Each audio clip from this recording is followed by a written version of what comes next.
The way I worked with that was to use the texts and papers available in the 1980s. And in order to do that, which I didn't share with you in the report, was I basically spent a week in the National Fire Academy in their learning center, their library, and reviewed all the texts and some of the journals that were magazines that were available in the 80s to, develop an understanding of what was being taught, what were the reference materials saying at the time.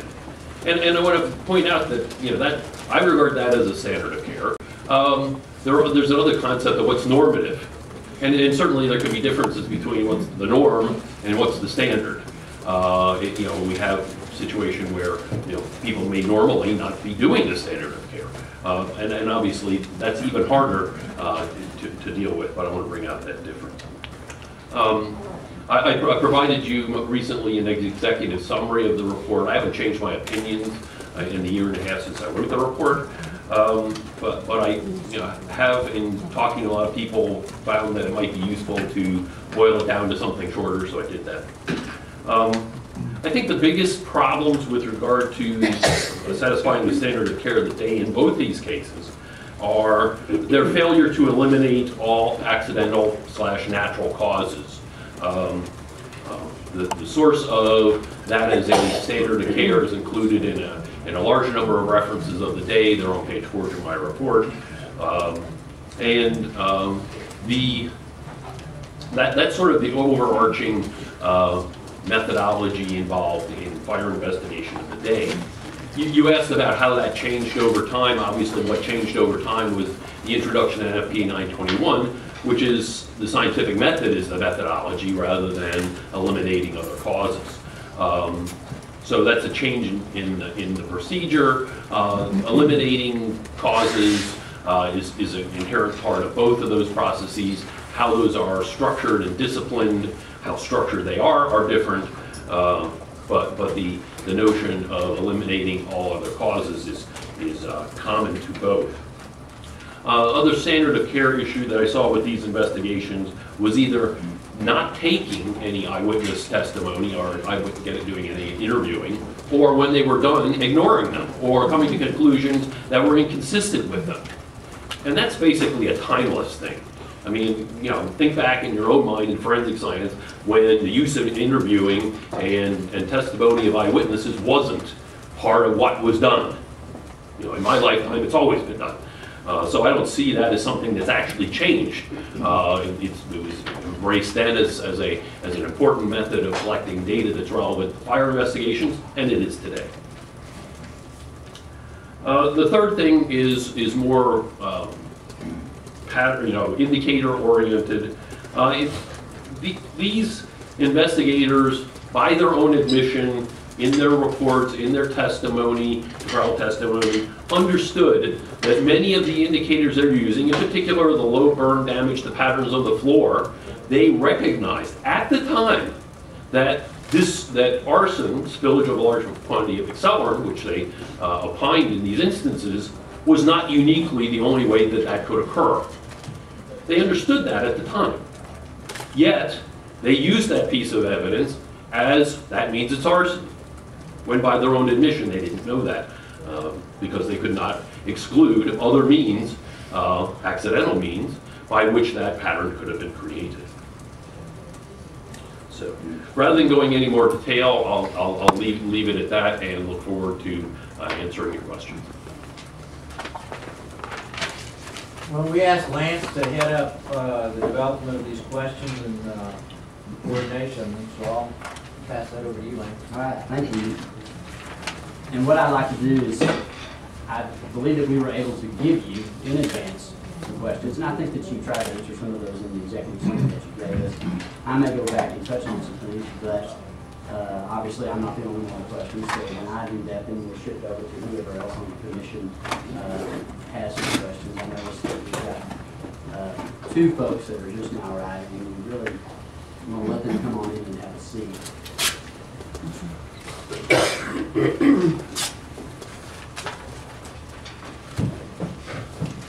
This is good because we won't have to repeat anything later. That works.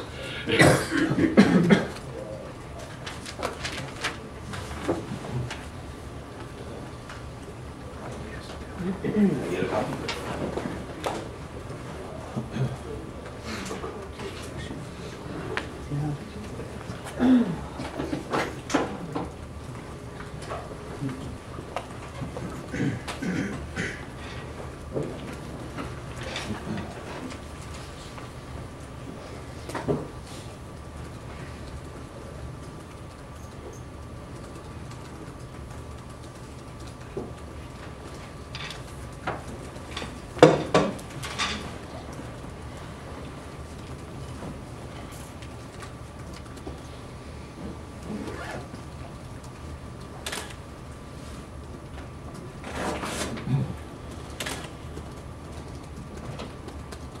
I think I'm going to go ahead and get started. And these were questions that were compiled with the input of several of the commissioners. If I step on anybody's toes and throw out the questions, I apologize, because in the interest of time, we'll get on.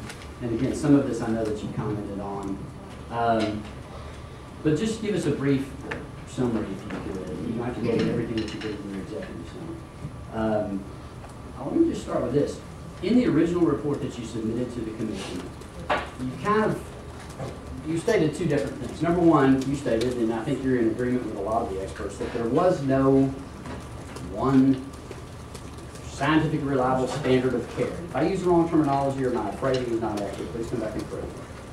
There was no one scientifically reliable standard of care in arson investigation back at that time period, 1981, 1991. So it was hard to pinpoint whether a uniform standard of care was violated. And yet, you stated later in the same report that, in your opinion, that there had been, was the word negligence, that there was, it did not rise to the level that it needed to. Can you just real briefly summarize your explanation for that? Because I think that that has given some of the commissioners a little bit of trouble. Sure. It is correct to say 921, consensus document, clearly bought into by the whole community, eventually, not initially. And so that, yes, post 921 is pretty easy. Before 921, we do have things like the National Fire Academy, who's charged with teaching fire investigation for the nation. That is, they have courses, they bring people from all the different states into Emmitsburg, Maryland, teach them with the intention of them going out and doing further teaching, of people in their areas. And that's how our system of education, the fire service, is largely orchestrated. Obviously, the states and locales are doing their things as well, but it actually starts from a national organization and moves down through that and works at all levels of government, like things do in the fire service. So, I mean, one can look at what materials they were using, and as the report indicates, that for most of this period, their curricula are basically following Kirk's. And they have supplementary material and other ways of talking about it and what have you. So obviously, I think that's an important point in terms of understanding where the community is at, because that's the leadership position in all this, and brings together some form of consensus nationally as to how this enterprise of educating fire investigators need to be going. You notice also that I shy away relatively from saying anything about how definitive the standard of care was on any particular fire indicator, because that was all over the place. And I think in that particular issue, you can't read books or look at how courses have been taught and come to a clear conclusion that everybody agreed on that. You can agree on the fact that there's plenty of warnings that many of those indicators aren't reliable. Warnings, as in, don't rely on this solely kind of information. And our investigators that in these cases acknowledge that they were not regarded at the time as being uniquely indicative of use of large quantities of accelerant, for instance. So when the investigators themselves and this broader literature, were in general agreement about something, That sounds like a standard of care to me. Obviously, any of those determinations with a lack of a consensus document is subject to judgments. And I made my judgments. And obviously, it's your job, I presume, to make your judgments and, you know, use mine simply as a guide to where you may go with that. Some things haven't changed that much. I mean, as I indicated, how eyewitness interviewing and stuff. I mean, it may be better codified in some sense, but the role of interviewing in fire investigations, has been and will continue to be, an important and valued element. I guess I'm not hearing a very clear answer to Lance's question. I think pretty uniformly within the commission, in reading your report, commissioners did identify the contradiction that Lance was talking about. You state pretty clearly that there was not a standard of care, and we use different phrases, standard of practice, standard of, we're all talking about the same thing. There was not a standard of practice for fire investigation, particularly in Texas during the time period of this investigation, that was identifiable. And by that, I'm assuming you're using generically the whole investigative process. You certainly identified that there may have been specific parts of the investigation that were more finely tuned than others, but in general, there was not a standard of practice. And yet, later on in your report and in your executive summary, even more clearly, you contradict that by saying that they violated the standard of practice. And I'm very much interested in a clear answer to Lance's question. Yes, thank you for that. We all can easily agree that a codified, written, standard of care, single document, 921 style, did not exist at the time. Okay, the broad brush. There isn't a single document that says what everybody thought they should be doing, what all the teachers thought they should be teaching. Stipulate that didn't exist. We're clear about that. Yeah, and I think that's uniform with the other opinions that we got as well. So, does that mean that a standard does not exist? No, I mean, there are elements of what people did that everybody agreed on, whether they bothered to sit in a room together and come to some consensus as to where it was and then write it down. And that's what you're referring to when you talk about this national research that you did. Well, the research, it's national in scope to the extent the textbooks are certainly not local, yes. Did you do any research to identify what the Texas, a state standard practice was? I did not identify anything that I didn't come to Texas and do research here, I will say, but I haven't identified anything that indicates to me that there is a varying standard of care on a national basis because of the educational system that has been in place. But it would be fair to say then that you did not specifically research anything in Texas. With regard to standard of care in particular, that's unique to Texas. That is fair. Okay. That is entirely fair. Some of these other individuals had more familiarity with the Texas standard of practice and came to the conclusion that even looking at that there was not a uniform standard of practice, either a written one or one that was put together by word of mouth. Do you have any reason to think that their familiarity with that Texas practice would be better than yours? I'm not aware of the documents that you're referring to.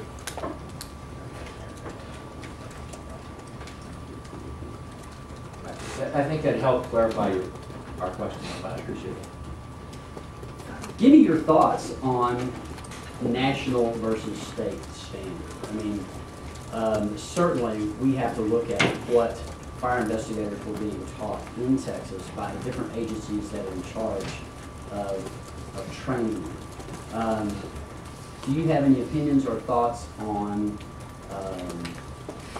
to what level or what extent the folks in charge of that training or the agencies involved in Texas should look to national standards or national materials that are available in helping to develop local standards, or do you think that they should just be totally separate?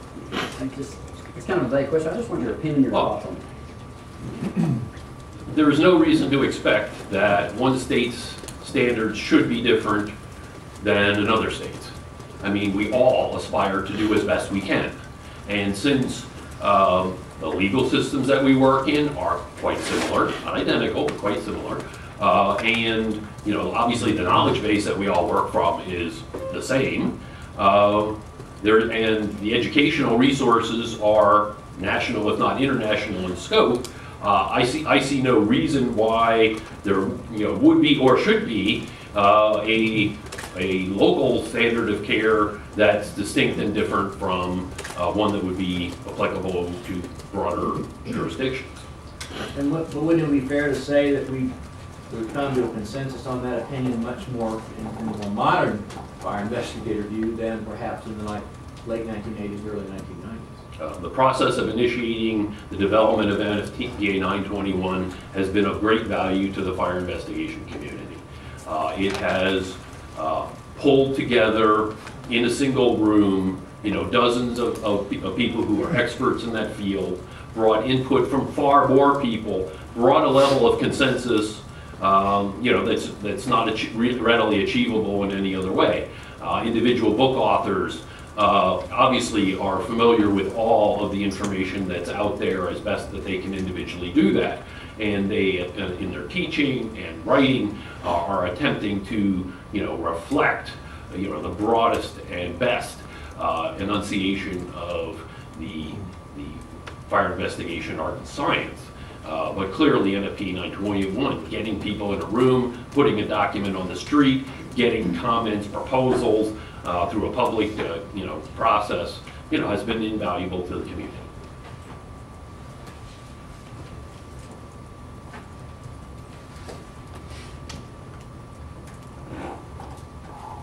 Going back to the original question about the lack of existence of a uniform standard and your comments that even though no such uniform standard existed, It's documented in a single place. documented at the time, that you still found some real issues with that. Maybe it would be instructive for you to give us a couple of examples of things that you uncovered in your report that caused you to come to that conclusion, if there are major ones that stick out in your mind. I guess just by way of example, and kind of following up on what Mr. Bradley was asking about. Well, I mean, in my view, the most important ones I've tried to touch on. The overall methodology of, if you're going to call this arson, you have to eliminate all accidental and natural causes.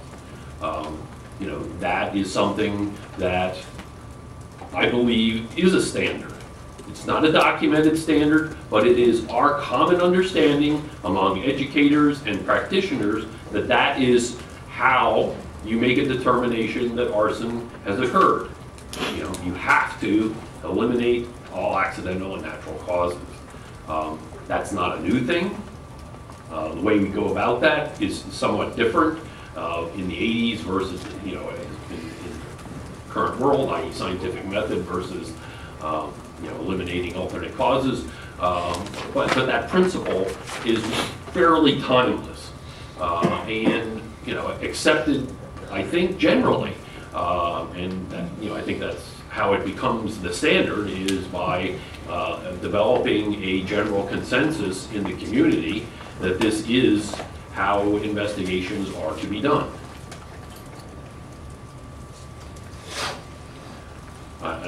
Similarly, I mean, the use of eyewitness information. I mean, it has never been okay in fire investigation to go in, spend a couple hours on a fire scene, poke around, look around, leave, write a report, and never talk to anybody.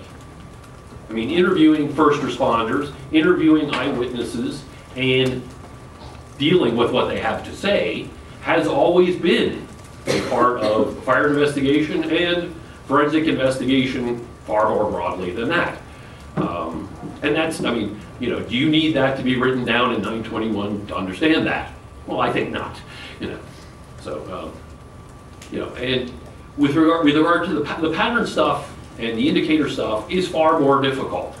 It's more problematic because there are, you know, at the time, there were people who said this pattern means this and it didn't, and other people who understood that it didn't.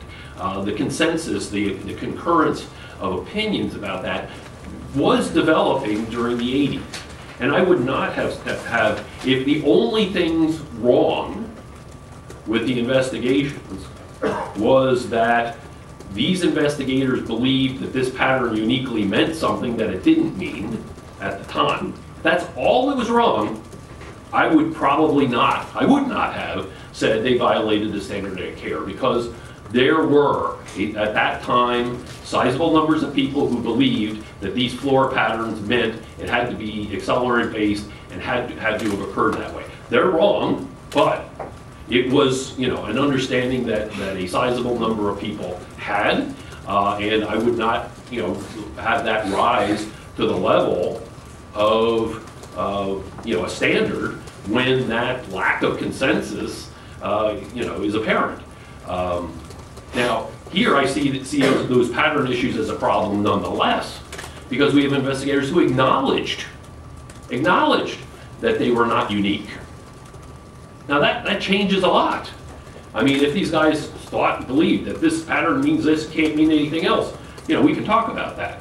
But when they acknowledge that they are not unique, but use them as the means to determine that this must be arson and not ruling out accidental causes, it's linked to the need to rule out accidental causes. If it's not uniquely arson-based pattern, then there are the potential for accidental causes that can cause that pattern, and hence you don't know. And the right thing for an investigator to do under the circumstances of I have more than one cause is undetermined. I don't know. That's a legitimate finding. The other questions that I have right in front of me, I believe, were questions that were submitted to you in advance. I think that they were contributed by other members. And I believe that you may have touched on some or all of this in your response. But what I would do is ask those members here if they're satisfied with any written documents in response to those questions that the doctor's given us, or do you want to follow up with specific questions?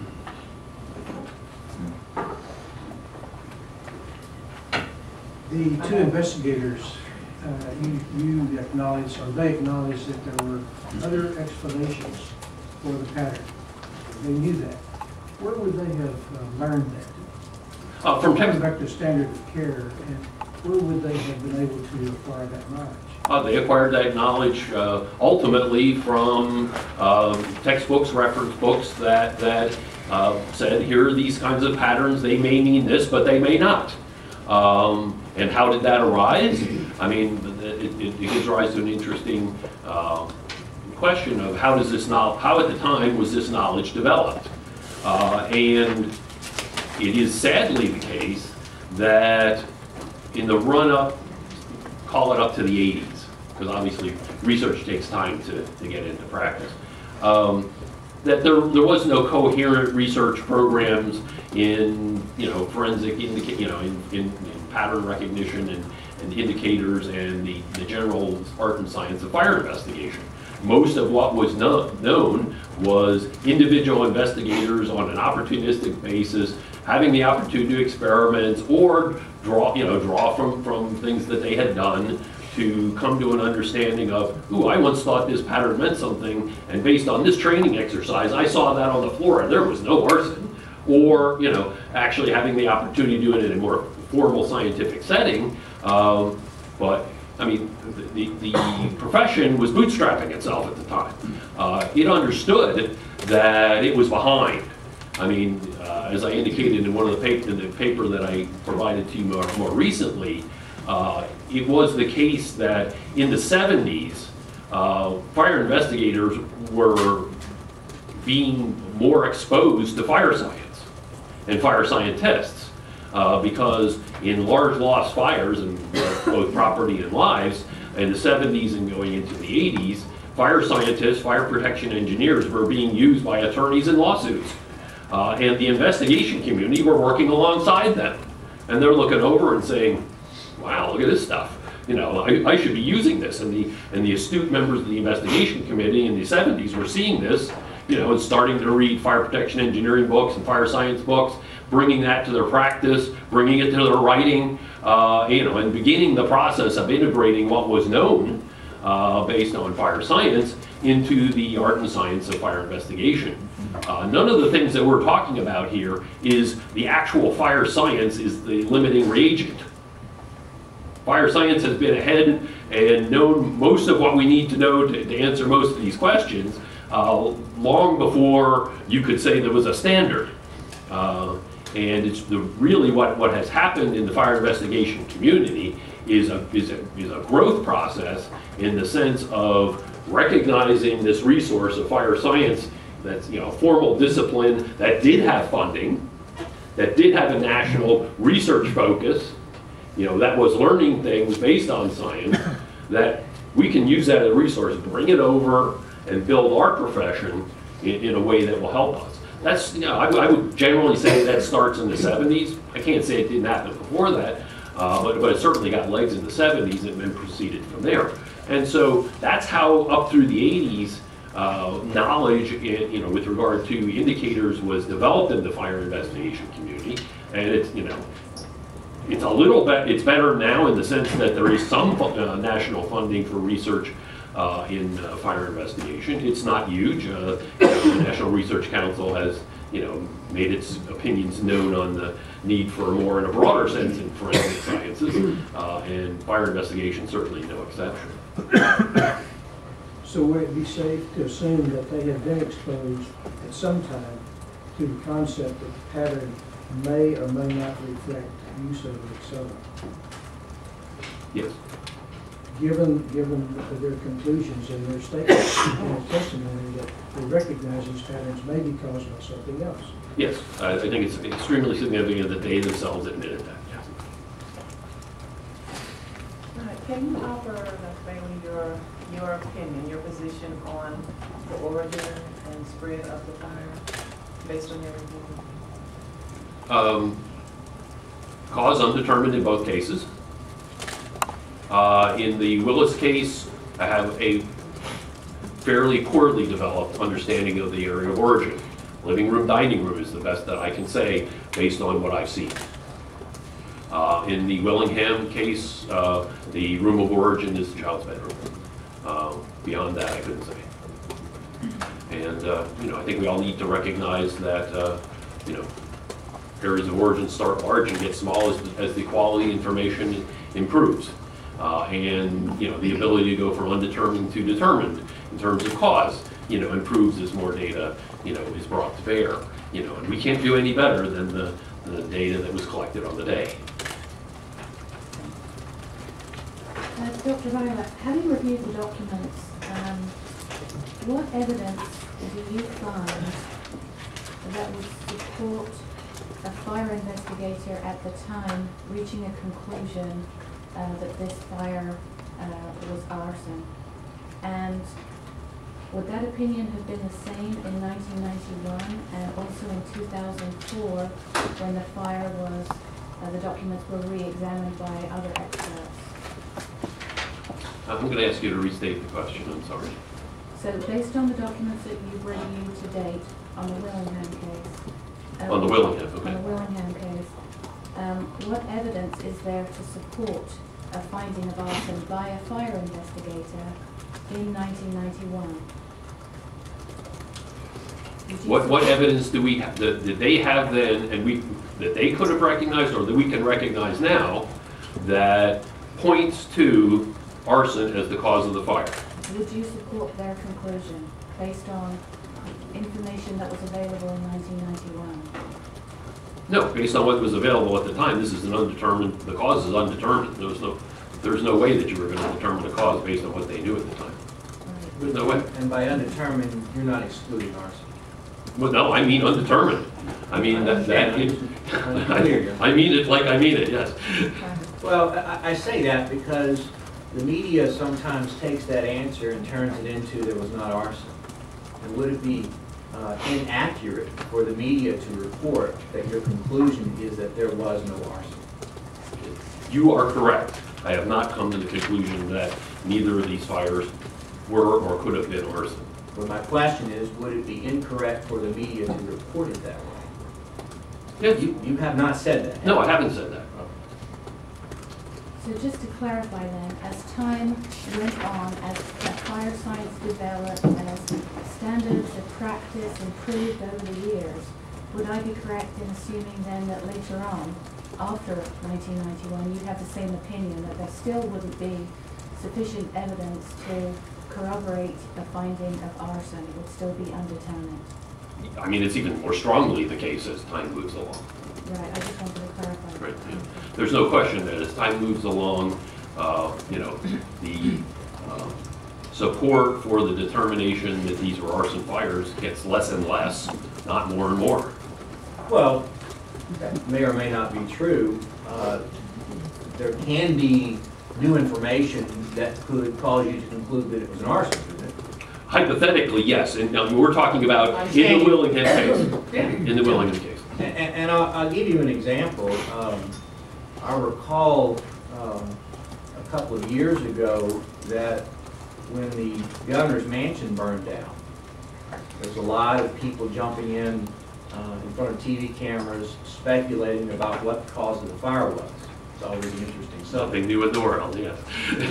And there was one individual who proclaimed himself to be an expert, who in great detail explained why it was an accidental fire. And on camera, continued to explain why that was an accidental fire. As it happens, that individual is the same person who has offered his opinions on the Willingham case. That would be Gerald Hurst. But his opinion, I guess, by now has changed, because after he concluded all of that with all the information that he had, the security video from that was located, and it showed somebody with a Molotov cocktail throwing that into the building. Now that kind of information, if you were in that individual's position, would probably change your opinion, wouldn't it?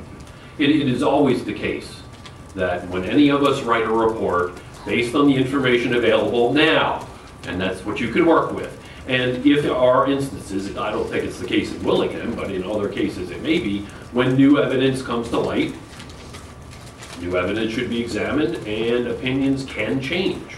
And I don't think there's any investigator who wouldn't agree that give me new data, I'll reevaluate it, and I could change my mind.